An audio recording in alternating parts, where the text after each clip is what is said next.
Hi, welcome back. This is video 5, and in this video I'm going to be teaching you how to channel the messages that the music is bringing you. So you might remember back in video, I don't even know which video it was, video 3, I was telling you how the music or the songs can bring messages through the lyrics, or it could be like an energetic thing. And sometimes when you're listening to a song or singing a song, you might actually be getting intuitive nudges. So I wanted to explain to you what that feels like for me, because I genuinely don't know if it's the same for everybody. And I imagine that the more confident you get at channeling intuitive guidance, the clearer the messages get. That's certainly been the case for me. But do you know what? In the beginning, it really just felt like the voice in your head, the same voice in your head that goes, oh, I wonder if I should have chicken for tea tonight or pasta. Do you know what I mean? Like, it's that little inner voice that you have that you talk to all the time. Now, I did read something once that said not everybody has that internal dialogue. And I was like, what? Like, I can't even imagine what it's like to not have that. But I talk to myself all the time, not out loud, but that I constantly have a dialogue going in my head. And I mentioned earlier that voice of fear. Now, the voice of fear and doubt and scarcity and all of that crap is really, really loud and brash. And it isn't from love, right? And this is how I've learned to discern between the two.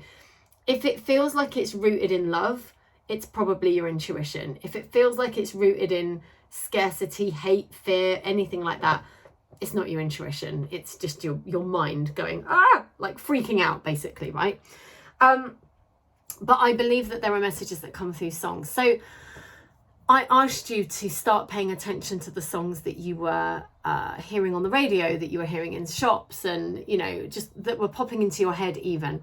And so now I want to help you to decipher what those messages might be for you. So the first thing you can do is keep a journal. So I sort of suggested this already, but if you start to keep a journal somewhere of not only the songs you're being guided to, but your interpretation of it, this is the key thing. So many people, so many of us seek external validation. We seek externally for the things that we most want. And so we go to other people, we go to other programs, courses, books, podcasts, you name it. And they're all brilliant, right? I don't believe we're supposed to do this alone. And I think it's great that we have this whole support network. But ultimately, what decides for you whether or not that was a helpful piece of information is your own intuition. When you're watching these videos, you might be going, oh, yeah, this is great, or oh, no, this isn't for me. That's your intuition. And it doesn't matter what I say. It doesn't matter how many things I say that flick light bulbs on for you and that are going ding, ding, ding, that are things you've never heard of. That's why collaboration is great, because now we're collaborating together. But ultimately, it has to come through that filter of your own intuition. You have to trust what you're being shown. You have to trust where you're being guided. And I think this is where the practice comes in. So I want you to keep a journal. And I want you to practice writing down the first thing that pops into your mind, not the second or third, not the thing that sounds better to you, not the thing that you think it should be, the first thing that pops into your head. It's a practice. And you kind of have to ignore the part of you that's questioning it, that's going, oh, but this doesn't mean anything, or I don't understand, or shouldn't it be this, shouldn't it be that? You have to bypass that. The best way to bypass it is acknowledge it's there. Go, oh, I see you questioning it.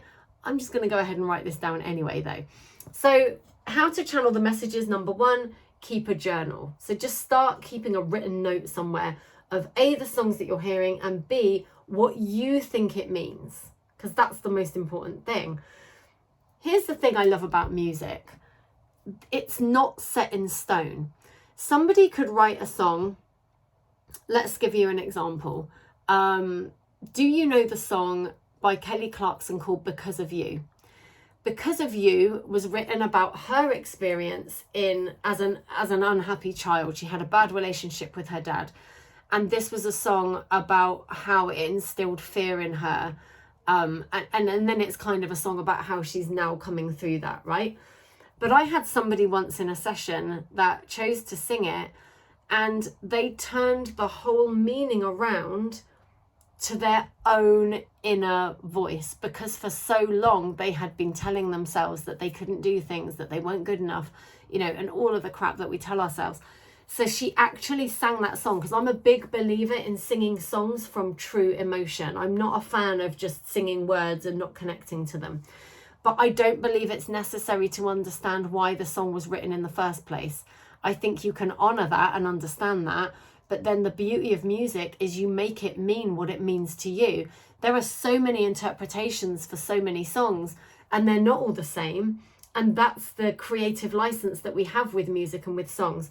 So I want you to keep a journal and write down the first thing that pops into your head, and don't question it, because what you think it means is probably what it means. You would know better than anybody else.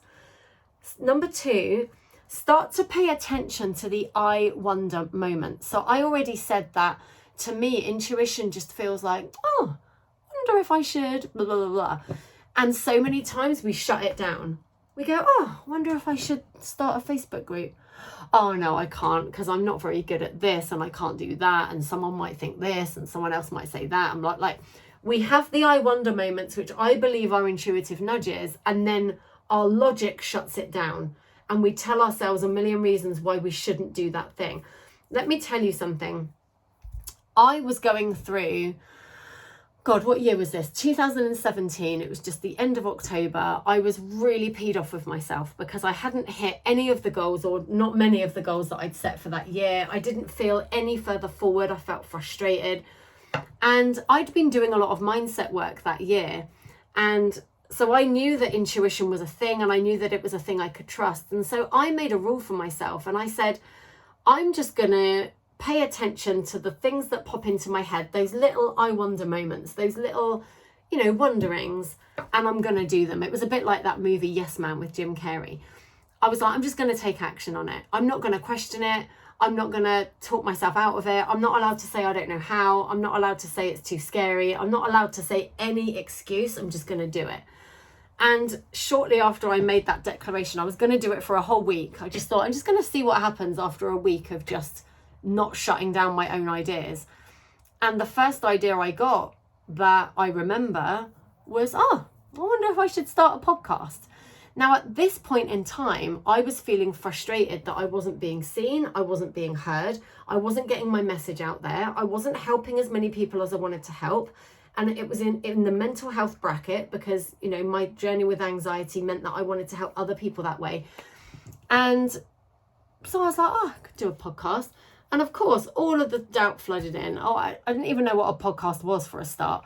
Didn't have a microphone, didn't know how to set one up, didn't know how to host it, didn't know what to talk about, didn't know anything. But because I'd made myself that rule, I had to figure it out. So anyway, long story short, I launched a podcast. I set myself a target for 500 downloads in the first month. I thought 500 downloads, that would be a lot of people listening to me. A lot more than I had, you know, at the time. I think it was maybe my mum and a couple of people that landed on my page by accident. Like, there was really no one listening. I checked my stats after 3 weeks, and it had been downloaded 3,500 times. The following week, it had been downloaded 10,000 times. As it stands today, it's been downloaded over 130,000 times in over 50 countries all around the world.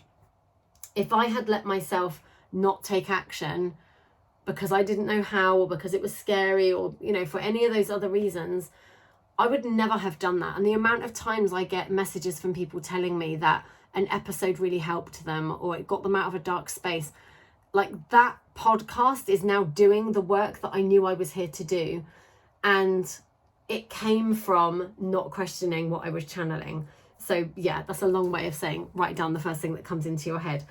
Number 2, start to pay attention to the I wonder moments. Pay attention to the I wonder moments, and then take action. Don't just go, oh, that's a nice moment. Oh, wonder if I should start a business.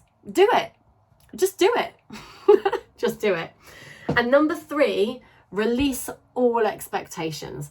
I find when I'm channeling, there's still a part of me that secretly wants to channel a certain thing. And I think that's the control freak in me.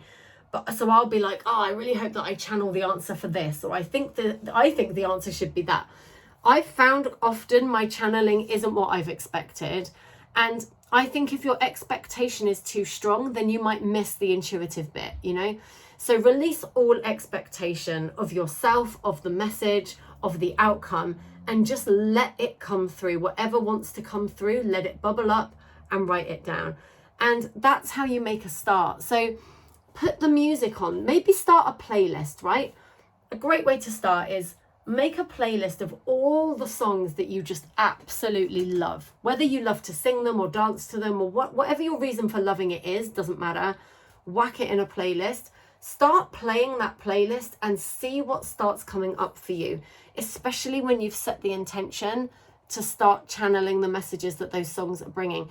It feels like they're all in a line. They've been waiting for so long for you to finally wake up and listen. So I'm getting that image right now of all the songs going, oh, they're finally going to pay attention. Yes, let's go. So make a playlist for yourself and just practice. Just put it on when you're in the car, when you're doing housework, just any moment that you think to do it, whack the music on. This is what I love about this whole process. It's not something that you have to go, oh, at 5 p.m. today, I will sing the songs of my soul. It's not about that. It's just about being open to it, letting it happen. If you feel like having a sing song, let yourself sing. You know, in the car, in the shower, washing up, in the kitchen. You know, bathrooms and showers have the best acoustics. And it's just, you know, it's like I said before, don't wait for it to be perfect. Don't wait until you think you're a really good channeler of music or anything like that. Just start. And that's it. So just to recap, how to channel the messages. Number one, keep a journal, write it down.